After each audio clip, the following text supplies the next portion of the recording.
Prejuízo de 16 milhões, necessidade de obras estruturantes, leva o município a decretar estado de emergência. Medida exige cumprimento de responsabilidade por parte de governos estadual e federal. Surto de Covid fecha agências em Petrópolis. De acordo com o Sindicato dos Bancários, o caso mais grave foi registrado no Banco Itaú, onde metade das agências sofre com casos confirmados. Outras informações com a repórter Ana Beatriz Tomás. Promover saúde mental e criar melhores condições educacionais, físicas, nutricionais, pedagógicas e inclusão social. Esses são alguns dos desafios que pais de crianças autistas precisam vencer no dia a dia. Como andam as margens dos rios na cidade? Esse é o tema que o Instituto Felipe Guedon, o IPG, está colocando em discussão em suas redes sociais e faz parte do planejamento estratégico de Petrópolis. A cidade recebeu em dezembro 3 novos equipamentos que fortalecerão a rede de assistência do município, proporcionando acolhimento, respeito e dignidade.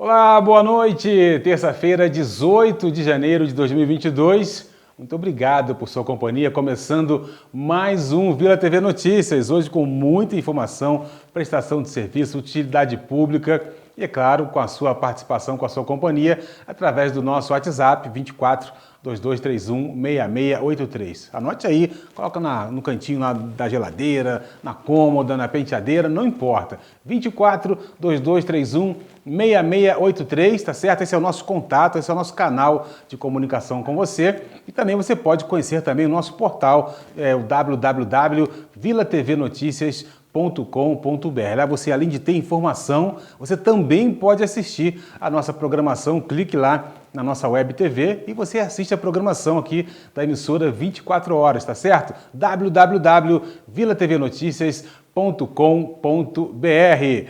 E o nosso telejornal está só começando.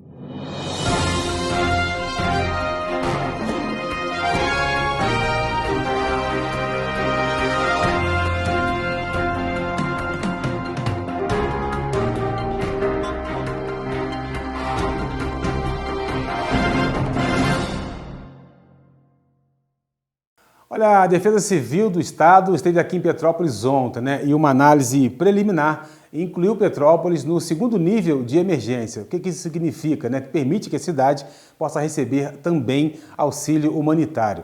A decretação de emergência tem como base a Instrução Normativa número 36, de 4 de dezembro de 2020, do Ministério do Desenvolvimento Regional. Secretário, ontem os agentes da Defesa Civil do Estado vieram aqui, fizeram vistorias pelos locais impactados pela chuva dos últimos dias e com isso houve uma avaliação que embasa o decreto, né, de emergência, situação de emergência do município. Como é que foi essa avaliação? O que se baseia esse decreto e os prejuízos para a cidade por conta das chuvas dos últimos dias? É importante ressaltar a integração entre as diversas esferas, né, de governo com relação à Defesa Civil. Então, a decretação da situação de emergência foi feita pelo governo municipal e a Defesa Civil estadual fez uma visita buscando a homologação e o reconhecimento dessa situação de emergência. É importante ressaltar que as respostas para os mais de 400 ocorrências em função das chuvas do município foram atendidas. E nesse momento existe uma preocupação com relação à reconstrução da cidade e com relação a resolver os problemas que ficaram oriundos do grande volume de chuvas. Então é importante ressaltar que esse valor que vai ser solicitado ao governo do estado e ao governo federal buscam justamente auxiliar na reconstrução da cidade, em mitigar os danos que foram causados em função do grande volume de chuvas na cidade. Então é importante entender também que a Defesa Civil do município ela atua em conjunto com a Defesa Civil do Estado e o governo federal, buscando melhor atender a população da nossa cidade. Promover a saúde mental e criar melhores condições educacionais, físicas, nutricionais, pedagógicas, inclusão social. Esses são alguns dos desafios que pais de crianças autistas precisam vencer todos os dias. Tivemos lá no GAAP para dar uma conferida. Com certeza você já ouviu falar sobre autismo. Isso porque, segundo a Organização Mundial da Saúde, a OMS, hoje essa condição atinge 1 em cada 160 crianças em todo o mundo, 2 milhões só no Brasil. Mesmo assim, o autismo ainda é visto pelas pessoas como um tabu. Além disso, as pessoas tendem a ter uma visão errada do que é esse transtorno e quais são as características de uma pessoa autista. Ângela Amaral é assistente social e tem um filho autista de 31 anos. Quando eu descobri o diagnóstico do Hugo, ele tinha 2 anos. Eu ainda tive sorte, né? Foi uma benção para a minha vida, porque há 30 anos atrás ninguém sabia nada sobre autismo. E consegui o diagnóstico, mas só que aqui em Petrópolis não tinha tratamento. Então eu tive que fazer particular e o tratamento era assim, psicologia num bairro, fonoaudiologia no outro bairro, pedagogia em outro, e assim, tudo complicado. E assim, o tratamento em si, em questão até de medicação também estava muito difícil. Até que nós fomos, eu no caso, fui tratando dele na medida do possível, né? Até que surgiu, né, a vontade e o conhecimento também de outros pais, aí surgiu a vontade de nós fundarmos o GAAP.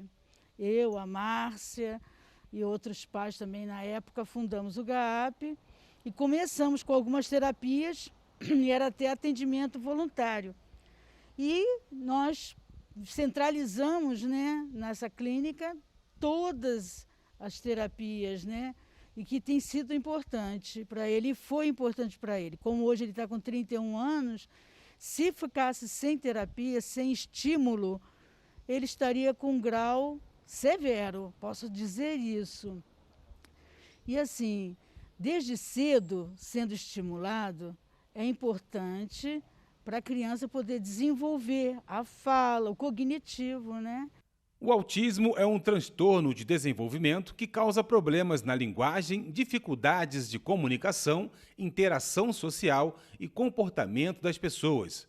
Em 2013, no lançamento da 5ª edição do Manual Diagnóstico e Estatístico de Transtornos Mentais, o autismo recebeu uma nova nomenclatura, transtorno do espectro autismo. Segundo a assistente social, a demanda para esse público é grande em Petrópolis. Nós temos mais de 200 autistas, então Petrópolis ainda tem mais. Tem até uma mãezinha chegando aí, solicitando vaga, né? Porque a demanda é enorme. E as mães que não têm esse conhecimento, a Márcia sempre orienta, ela dá direção também, né? Cada vez mais para a mãe poder ficar bem, porque é um sofrimento, né? A mãe sofre muito com essa situação.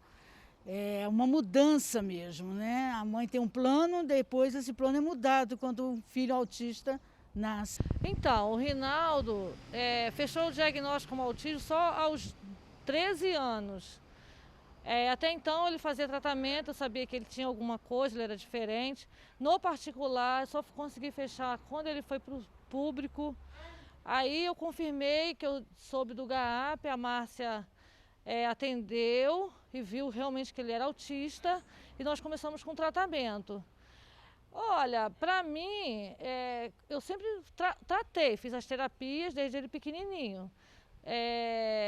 Autismo só, como eu falei, né, aos 13. E o GAAP nos recebeu muito bem, ele está até hoje, ele ama, né, participar do GAAP.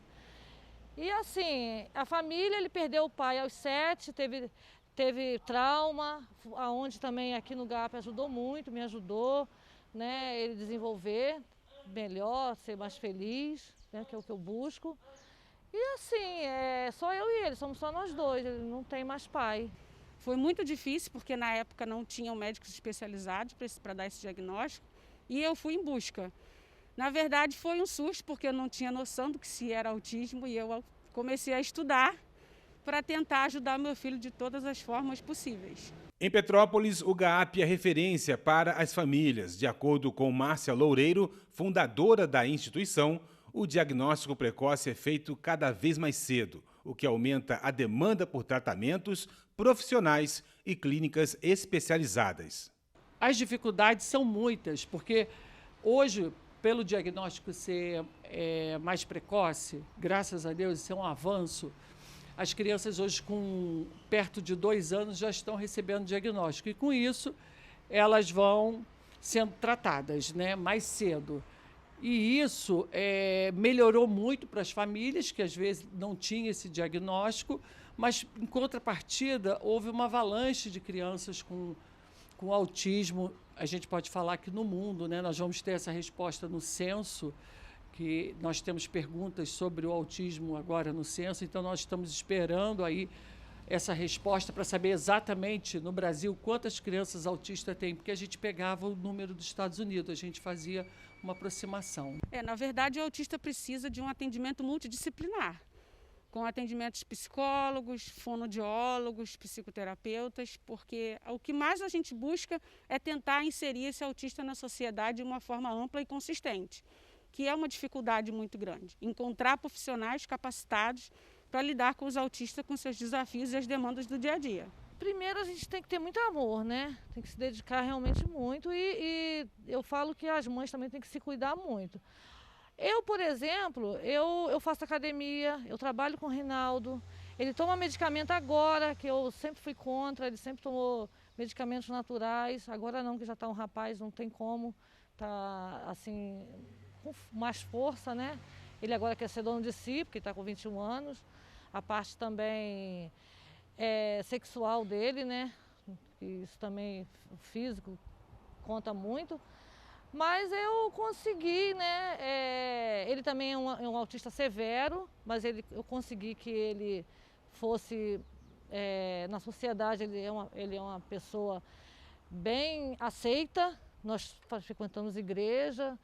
E assim, levo ele para todos os lugares, ele viaja comigo. Ele é bem carinhoso, é uma pessoa muito carinhosa. Ele né? passeia, ele viaja, ele participa de tudo. Então, as dificuldades são muitas, né? O GAP, ele é um lugar sem fins lucrativos, então nós dependemos das políticas públicas, dependemos da sociedade civil, dependemos das pessoas para que esse projeto sobreviva, um projeto tão bonito, ele possa sobreviver.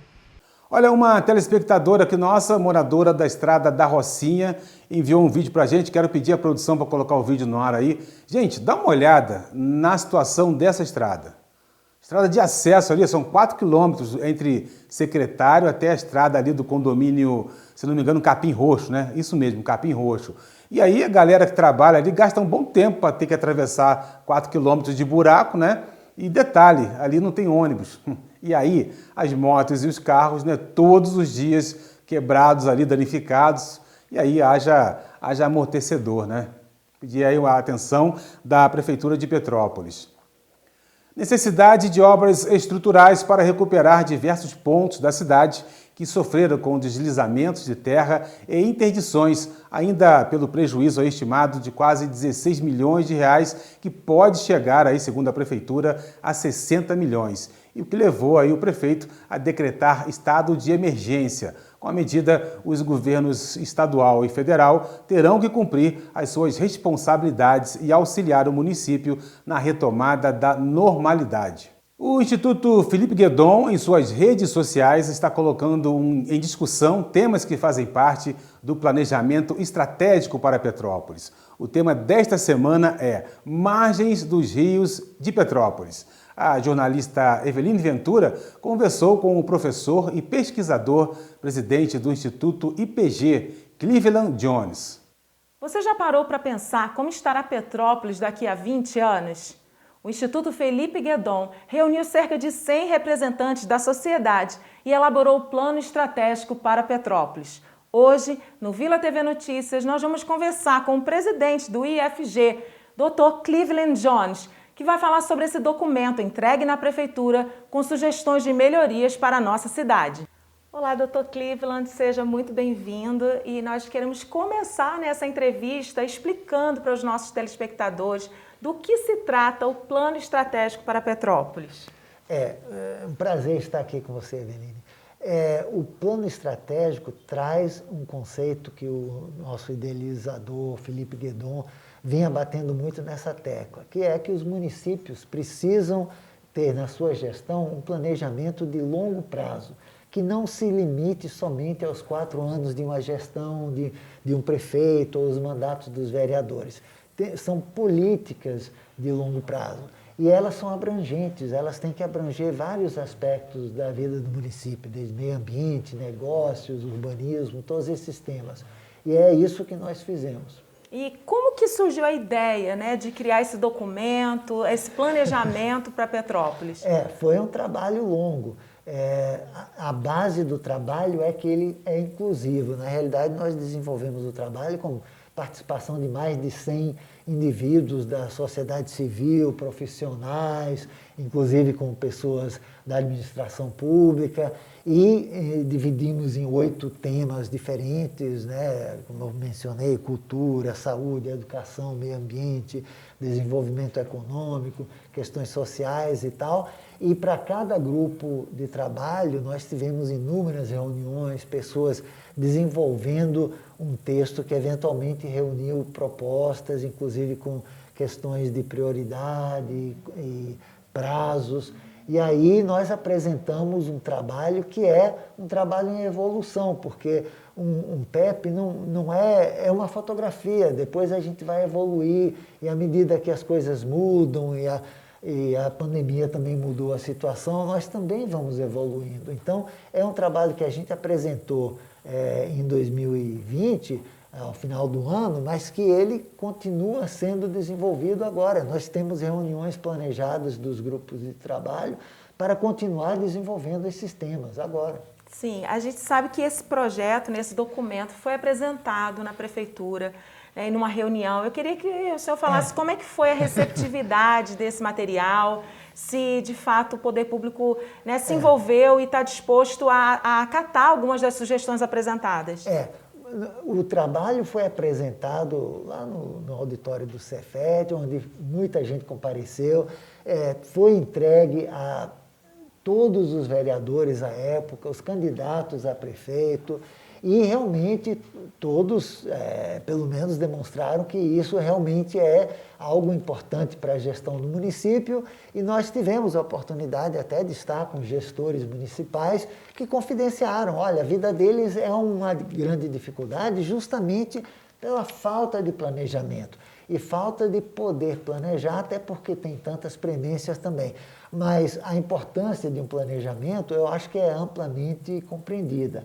A dificuldade é ter isso da forma que o IPG, o Instituto Felipe Guedon, imaginou, que seria um instituto que desenvolveria esses temas com uma certa independência da máquina pública, para que não tivesse muita influência direta e que aí poderia ser um guia para a gestão, para os gestores desenvolverem as diversas políticas do município.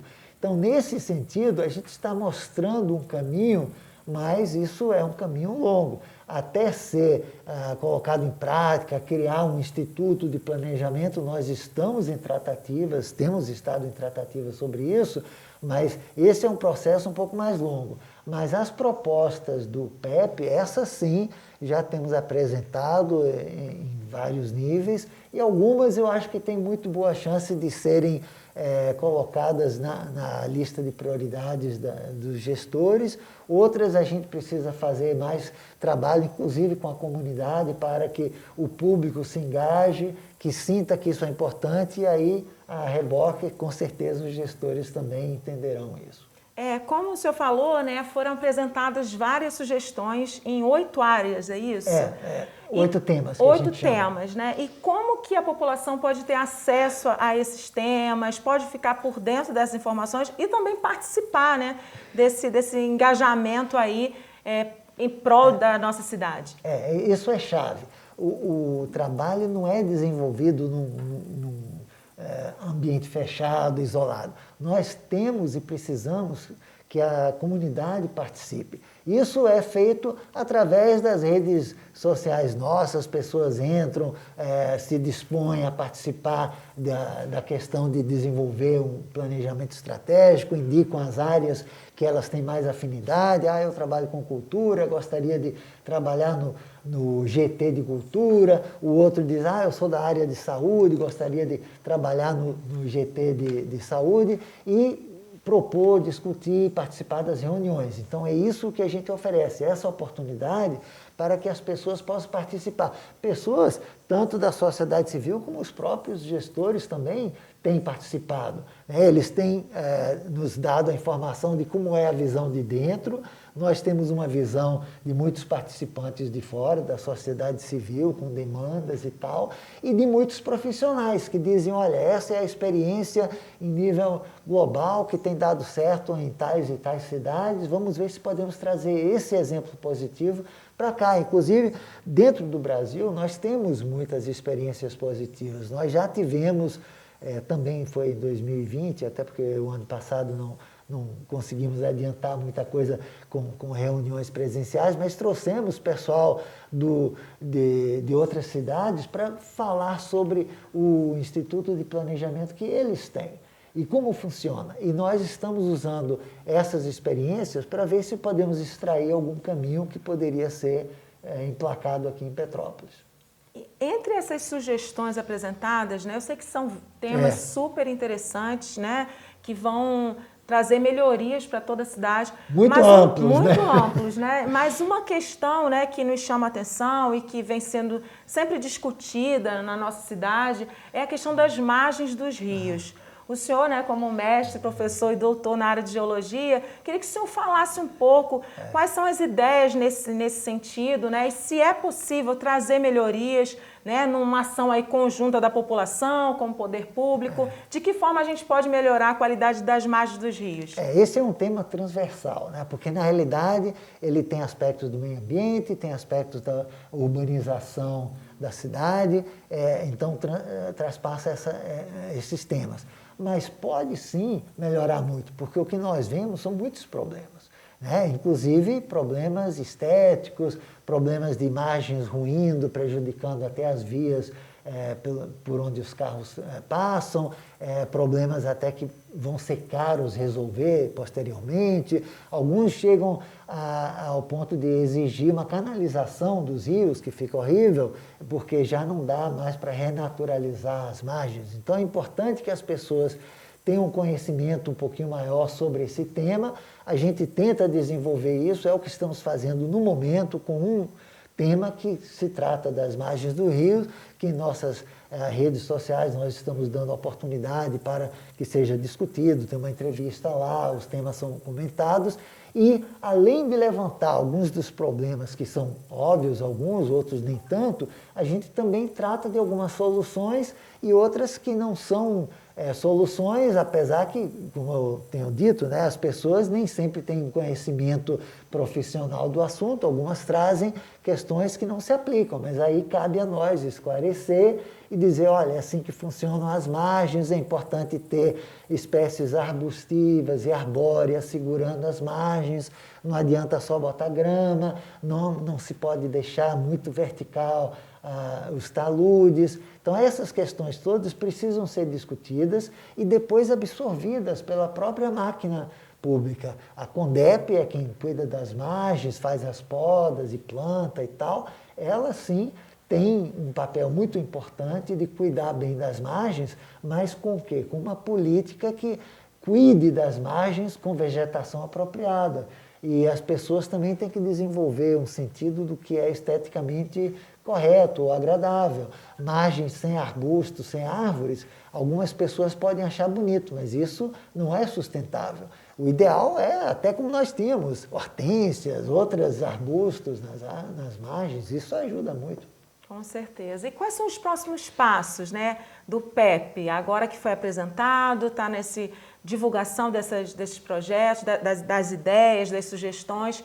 O que a gente pode esperar nos próximos... Como esse tema das margens, outros temas devem ser trazidos à tona também para serem discutidos e abordados com o nosso público, porque eles também têm que ser discutidos e vão ajudar a desenvolver os temas dos GTs, né, dos grupos de trabalho. Então, provavelmente, a gente terá uns nos próximos meses e tal, mas as pessoas que podem participar dos grupos, dos GTs e através das redes até, devem se comunicar com a gente. Nós temos e-mail, pode ser pelo Facebook, e essas pessoas podem participar dos temas que forem discutidos à medida que a gente for adiantando, e é uma obra em construção. Ela não acaba necessariamente, mas a qualquer ponto nós temos sugestões, nós temos exemplos positivos, nós temos uma noção das prioridades temporais. Esta questão aqui é importante, mas é só para daqui a 10 anos que a gente pode esperar implementar. Na educação, por exemplo, nós frisamos muito a importância de educação em tempo integral, mas sabemos que isso não vai acontecer em 1, 2, 3 anos. Então, essa política, por exemplo, tem que ter uma visão de bastante longo prazo, mas tem que ser trabalhada daqui até o final. Então, a gente fala que o PEP é para 20 anos. É uma visão de longo prazo. E essa ideia de longo prazo é uma coisa que não é muito fácil das pessoas assimilarem. Os profissionais que trabalham com planejamento conhecem empresas, eu conheço com quem eu tenho tratado, empresas japonesas que falam nosso planejamento estratégico de longo prazo é de 150 anos, como tem montadoras no Japão que têm essa visão. Aqui é impossível imaginar um planejamento de 4 anos, 10 anos, e a gente está insistindo em 20 porque precisa esse tipo de prazo para que algumas dessas propostas consigam se realizar realmente. Muito bom, muito obrigada. E você que quer saber um pouco mais sobre o PEP, pode acessar as redes sociais, a gente vai estar disponibilizando aqui. Você pode ficar por dentro e também participar, né, desse projeto para trazer melhorias para a nossa cidade. Muito obrigada, doutor. Até uma próxima. Obrigado. Olha, o boletim epidemiológico da Prefeitura foi atualizado ontem, né, toda segunda-feira, né? E Petrópolis terminou ontem com a taxa de ocupação dos leitos clínicos, está subindo na cidade aí a questão da Covid, né? Com 73%, né? 22 internações no boletim de ontem. Já em UTIs do SUS, a taxa foi de 43%, 10 internações. A rede privada registrou 5 internações clínicas e 6 para terapia intensiva. Lembrando também que as equipes da Secretaria de Saúde realizaram até o momento 219 mil testes, dos quais mais de 50 mil tiveram resultados positivos e 168 mil resultado negativo. Também ontem, as equipes da Secretaria de Saúde aplicaram 1.995 doses da vacina contra a Covid nos 10 postos disponíveis. Foram 1.656 doses de reforço, 215 aplicações de segunda dose e 119 de primeira, 5 doses adicionais para imunossuprimidos. Desde o início da pandemia, foram 1.474 óbitos registrados, mais de 1.995 doses de vacinas aplicadas até o momento. Lembrando que o acompanhamento da situação da Covid-19 em Petrópolis pode ser através do portal do monitoramento, disponível no site da Prefeitura, petrópolis.rj.gov.br. Olha, um surto de Covid fechou agências em Petrópolis, né, nesta segunda-feira. Segundo o Sindicato dos Bancários de Petrópolis, o caso mais grave foi registrado no Banco Itaú. Segundo o sindicato, metade das agências sofre com casos confirmados. E outras informações aí agora com a repórter Ana Beatriz Tomás. Nesta segunda-feira, 7 agências bancárias tiveram que ficar fechadas devido ao surto de Covid-19. Segundo o Sindicato dos Bancários, foram 6 agências do Banco Itaú, localizadas uma em frente ao Obelisco, na Paulo Barbosa, Alto da Serra, Correias e 2 em Itaipava, e uma agência do Banco Santander, localizada na Paulo Barbosa. Ficaram fechadas pois precisaram passar por serviço de higienização e desinfecção. O caso mais grave, segundo o sindicato, foi uma agência do Itaú, que já tem metade das suas agências na região fechadas por conta da Covid-19. No último sábado, foram confirmados casos nas agências de Itaipava e Correias. Essa situação é preocupante, pois só nesse início de ano, ao menos 15 agências bancárias já tiveram que ser fechadas por conta do surto da Covid-19. Em nota, o Santander afirmou que a agência da Paulo Barbosa está fechada por prevenção, em respeito aos protocolos de saúde e segurança. Os clientes têm como alternativa a agência na Avenida Queller e na Marechal Deodoro. O Itaú disse que, em razão ao aumento do número de casos neste início de ano, o banco orienta os colaboradores a optarem pelo modo de serviço home office. Ambos permanecem com serviços de autoatendimento e caixa eletrônico funcionando normalmente. Ah, que pena! Tá acabando já o jornal, gente. Passa muito rápido. Mas olha, muito obrigado a você por sua companhia. Quero deixar aqui mais uma vez o nosso WhatsApp 2231-6683, 2231-6683. Lembrando que esse telejornal reprisa hoje ainda, tá? 11h30 da noite, depois daqui a pouquinho, 11h30, ele reprisa. E amanhã também, ao meio-dia, tem a reprise aqui do Vila TV Notícias para você. De segunda a sexta, às 10 horas da noite, inédito, né? E até a reprise às 11h30 da noite, tá certo? Um grande abraço para você, muito obrigado por sua companhia, tá certo? Uma boa semana para você, até amanhã. Tchau, tchau.